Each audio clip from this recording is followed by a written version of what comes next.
They laughed when I said I'd take over the company one day. My uncle's smirk. My father's silence. My brother's cruel whisper. You can't even tie your own shoes right. How would you run a business? Those words sank deeper than any knife ever could. I remember standing in that oak-paneled office, the air thick with the scent of old money and mockery, and realizing they didn't just doubt me. They erased me. That night, I packed my things. No plan, no savings. Just fire. The kind that burns through shame and turns it into purpose. I swore I'd never beg for their approval again. Not when I could build something greater on my own. And years later, when they sat at that same mahogany table, pale, desperate, broke, I walked in with a contract that changed everything. Would you forgive the people who broke you? Would you buy the empire that once rejected you, just to watch them squirm? Or would you finally understand that revenge isn't about power? It's about peace? The first few months after leaving home felt like walking blindfolded through a storm. Every rejection email hit harder than the last. People saw my last name and expected arrogance, not hunger. They didn't see the kid who stayed up all night sketching business ideas on napkins, or the one who ate instant noodles for weeks just to afford a new domain name. I kept telling myself that pain was temporary, that maybe someday I'd thank the people who broke me. But at 3 a.m, staring at a glowing screen in a dark room, that kind of hope felt like a lot. Still, every no made me sharper. Every failure, a brick in the wall I was building, not to keep them out, but to remind myself I could stand without them. The night it almost broke me wasn't special. No dramatic thunder, no grand collapse, just silence. The kind that seeps into your chest and whispers that maybe everyone was right. I remember standing by the window, watching the city lights blur through tears I didn't want to admit were mine. I thought about calling them, saying I was sorry, that they were right. I wasn't enough, but something inside me cracked instead of crumbled. Maybe it was anger, or maybe the faint sound of my own voice saying, "Not yet." It wasn't courage. It was survival, the quiet, trembling kind that doesn't roar. It just keeps going. Then came the idea. Small, strange, and impossible. A way to build something faster, simpler, smarter. I stayed up 3 nights straight, sketching it, testing it, breaking it, rebuilding it. Every mistake brought me closer. Every little success felt like lightning in my chest. I didn't have the money or connections, but I had time and pain, and both were powerful currency. I started reaching out to people who believed in things bigger than themselves. One by one, they joined me, not for money, for meaning. It wasn't a company yet, just a handful of dreamers chasing light through exhaustion. But for the first time, I felt something I hadn't felt in years. Belonging. I didn't know it then, but that small rented office would become the birthplace of everything. We didn't have luxury, just a shared dream and cheap coffee. But every night I'd look around and see people who believed. There was laughter. There was failure. There was fire.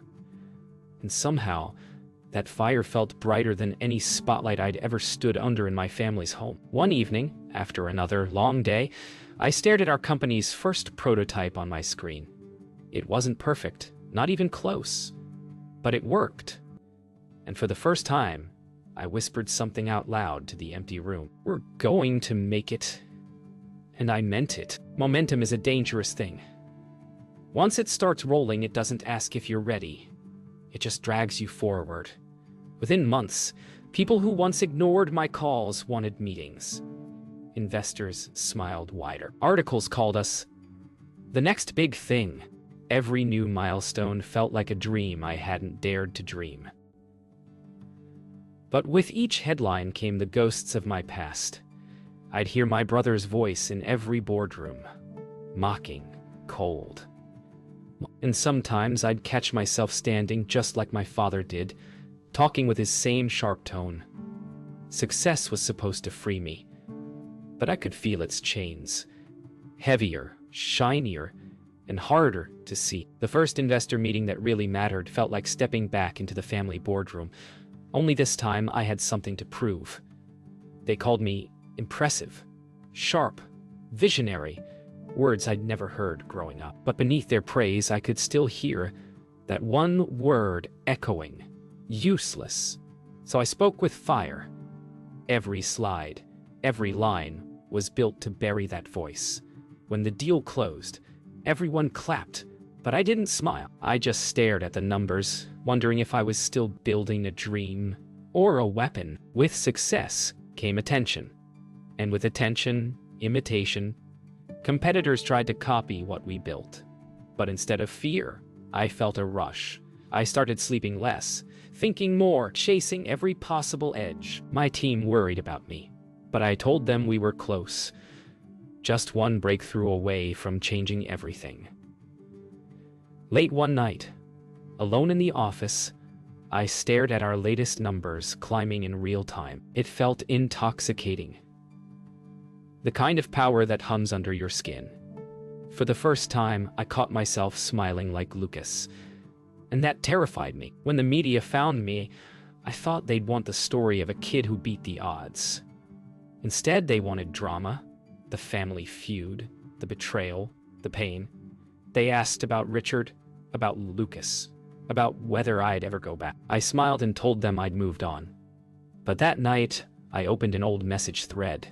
Years of unanswered texts from my father. The last one read, "You will come home when you're done playing pretend." I deleted it, but the words didn't leave. They just echoed, over and over, until I realized I didn't need to go back. One day, they'd come to me. The company grew faster than I ever dreamed. Partnerships, global clients, expansion. Every week, a new victory. But with every win came silence. The laughter from the early days faded into boardroom echoes. I watched friends drift away, burned out by my obsession. Even my co-founder left, saying, "You're not building anymore, Ethan. You're conquering." Maybe he was right. One night, standing in that glass tower, I realized I had everything I'd ever wanted, but I felt nothing. And in that emptiness, I finally understood. Revenge doesn't fill the void. It only makes it deeper. It started with a phone call I never expected. A trembling voice, my mother's assistant, saying my father's company was in trouble. Sales down, investors leaving. The empire that once shut me out was cracking from the inside. I listened, silent, my heart pounding like thunder behind calm words. They had mocked me once. Now they wanted advice. When I hung up, I just sat there for a long time, staring at the city lights below. Somewhere deep inside, I felt that old voice whisper, "Now they need you." And for the first time in years, I didn't know if I wanted to help or watch them fall. I told myself I didn't care, that their problems weren't mine anymore. But every article, every broadcast about their downfall felt personal. I remembered how it felt to stand in that boardroom, humiliated and dismissed. Now they stood where I once stood, cornered, powerless, desperate. Still, revenge didn't taste as sweet as I'd imagined. It tasted hollow, like ashes. I had everything they wanted, but somehow I felt smaller than ever. And when I saw a photo of my father at a press conference, eyes tired, hands shaking, I didn't see the man who broke me. I saw someone afraid of losing everything, just like I once was. Then came the invitation. A letter on thick cream paper bearing the Marshall family crest. It wasn't an apology, it was desperation disguised as courtesy. They wanted to meet, to discuss potential collaboration. I almost laughed. The boy I'd called useless was now the man they needed to survive. I placed the letter on my desk, staring at my name printed beside theirs. It felt like destiny's cruelest joke, but also its sweetest. The question wasn't could I help them, it was should I. When I arrived at the old mansion, it felt like time had frozen. The same oak doors, the same scent of polished wood and arrogance.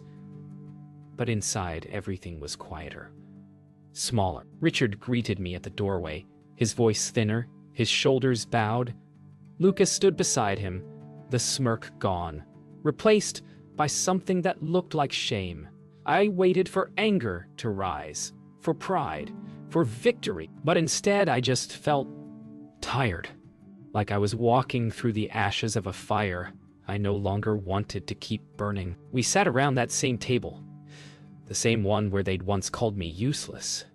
But this time, every eye turned toward me, waiting for my answer. I didn't gloat. I didn't remind them of their cruelty. I just watched my father's trembling hands and my brother's hollow eyes and realized they were already punished. So I offered them help, not out of mercy, out of freedom. Because I refused to let their past define me any longer. As I slid the contract across the table, I smiled, not for victory, but release. The boy who once begged for their approval was gone. What remained was a man who'd learned that forgiveness is the quietest kind of power. At first, it felt almost peaceful, working with them again. Familiar voices, familiar halls, all pretending nothing had happened. But beneath the polite smiles, the silence was loud. My father barely looked me in the eye. Lucas spoke only in numbers, never apologies. I told myself I was over it, that I'd outgrown the need for their approval. But every meeting felt like walking through a museum of ghosts. They thought they were rebuilding the family business. I knew better. They were trying to rebuild their pride. And I couldn't decide if I was saving them or just feeding their downfall slower. Days turned into weeks, and the more I dug into their numbers, the more I realized the truth. The company hadn't fallen because of bad luck. It had been bleeding from the inside for years. My Uncle Thomas had drained millions through fake contracts. Lucas had covered it up, desperate to impress our father. And Richard, he'd chosen silence. As I stared at the evidence, anger rose like fire in my chest. All those years they called me unfit, while they built their empire on lies. I thought I'd buried my rage, but now it clawed its way back, sharp, alive, and hungry for justice. When I confronted Lucas, he didn't deny it. He just laughed.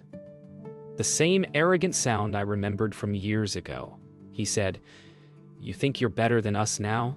You're still chasing Dad's approval, Ethan. You just built a bigger stage to get it."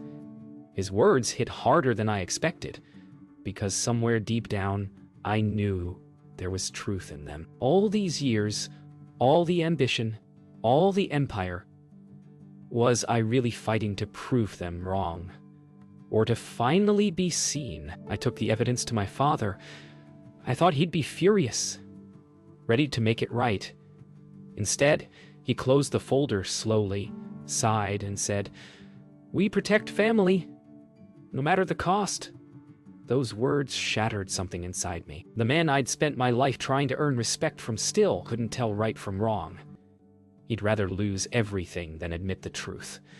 In that moment, I realized I couldn't save them. I could only decide who I wanted to be. The son who stayed silent, or the man who finally ended the cycle. That night, I drafted a press statement. Not for revenge, but truth. The world deserved to know what really destroyed the Marshall legacy. I didn't sign it as a competitor, or even as a son. I signed it as a man who refused to carry their sins any longer. When the story broke, I didn't feel triumphant. I felt free. Sometimes justice doesn't roar. It whispers. And in that quiet, I finally heard myself breathe again. Not as Ethan Marshall, the outcast son, but as Ethan, the man who chose truth over blood. The morning after the story broke, the world felt like it was collapsing around them. Headlines screamed betrayal. Investors called frantic meetings. Lucas couldn't hide the panic in his hands. Richard avoided my calls, and yet I felt calm. For the first time in years, I was untethered from the past. But freedom doesn't mean peace.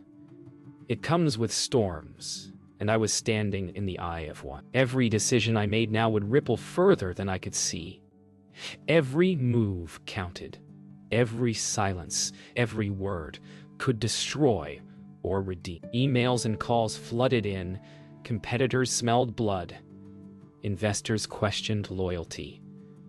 My team looked to me for guidance, their eyes wide with worry.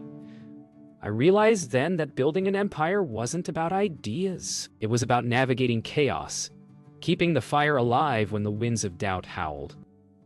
And yet, even amidst the storm, part of me ached, not for power, not for revenge, but for the family who had shaped me, in both their cruelty and their love, now unraveling before my eyes. Lucas came to me, late one night, face pale under fluorescent office lights.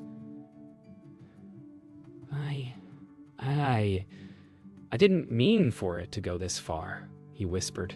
His voice cracked. We were trying to save the company. Dad wouldn't listen. Thomas, I stopped him. I didn't need excuses. I had already decided.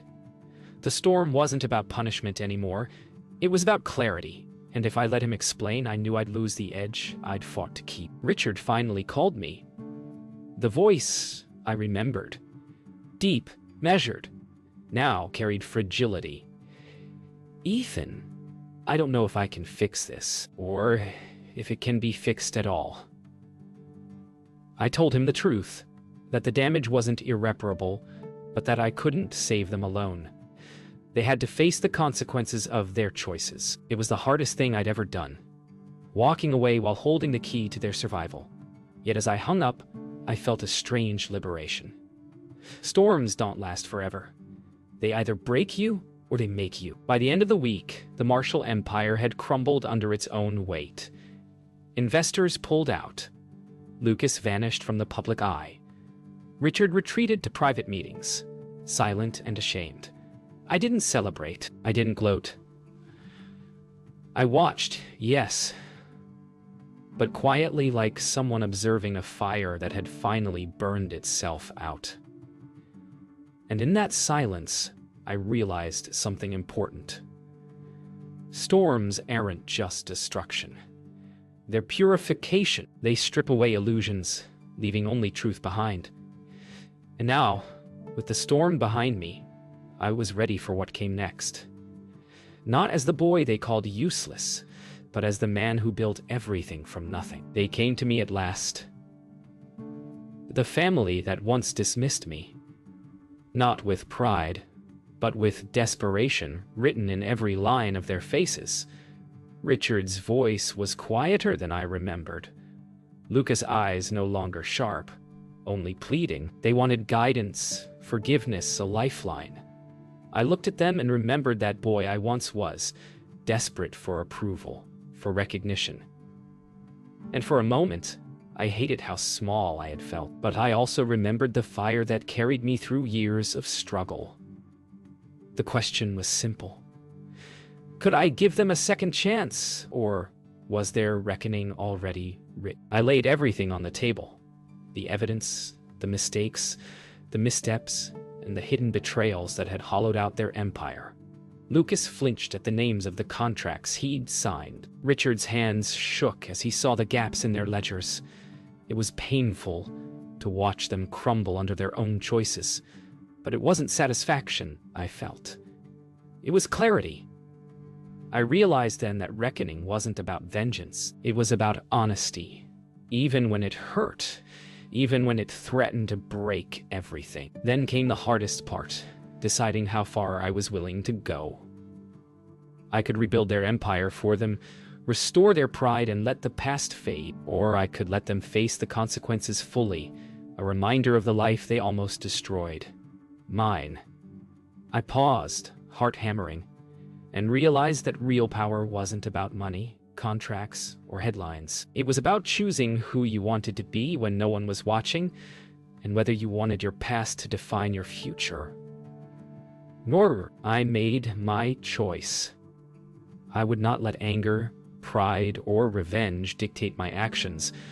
I offered them guidance, not as a savior, but as someone who had learned the cost of silence and deceit. The first time Lucas admitted his mistakes out loud, I didn't feel triumphant. I felt something heavier. Something real. Responsibility. It wasn't just their reckoning.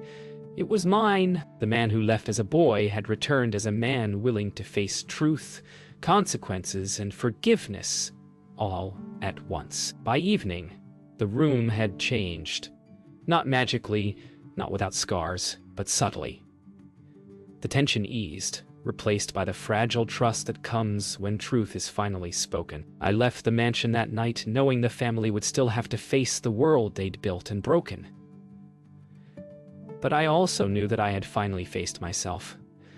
I hadn't just survived their judgment, their cruelty, their doubt. I had transcended it. And in that quiet reckoning, I realized the boy they called useless had already won, in a way no money or empire could measure. Years later, I stood at the top of what I had built, an empire forged from fire, sweat, and every scar they ever inflicted. The boy who was called useless had become someone unstoppable. Investors, competitors, even my old family watched now with a mixture of awe and disbelief. And yet, standing there, overlooking the city skyline, I realized the most important victories weren't in contracts or headlines. They were in quiet moments. Loyalty, integrity, and the knowledge that I had chosen my own path. I had power, yes. But more than that, I had peace. My company had grown beyond imagination. Global clients, multiple offices, and a team that believed in more than profit. We celebrated every milestone, not with arrogance, but with gratitude. Every employee, every late night, every small victory was part of a tapestry I could finally call mine. And though my family's empire lay in ruins, I realized something vital. My journey wasn't about revenge. It was about proving to myself that I could rise and stay true, no matter the odds. One afternoon, Lucas appeared at my door. No contracts, no demands, just an apology. I was wrong, he said simply. About everything. I didn't gloat. I didn't remind him of the years he mocked me. I nodded, letting the weight of truth do the work. Forgiveness isn't weakness, it's strength. And in that small act, I finally felt fully free. Looking back, I realized every insult, every dismissal, every "you were useless" was a spark. Without it, I wouldn't have dared to dream, to fail, to rise. The family who tried to hold me down had inadvertently set me free. I had built an empire. But more importantly, I had built myself. And in the end, that was the only legacy that truly mattered. The empire I built was more than power or wealth. It was resilience. It was proof that the boy they called useless could define his own worth. It was proof that no one else gets to write your story. And as the city lights shimmered below me, I whispered quietly to myself, I am enough. I always was.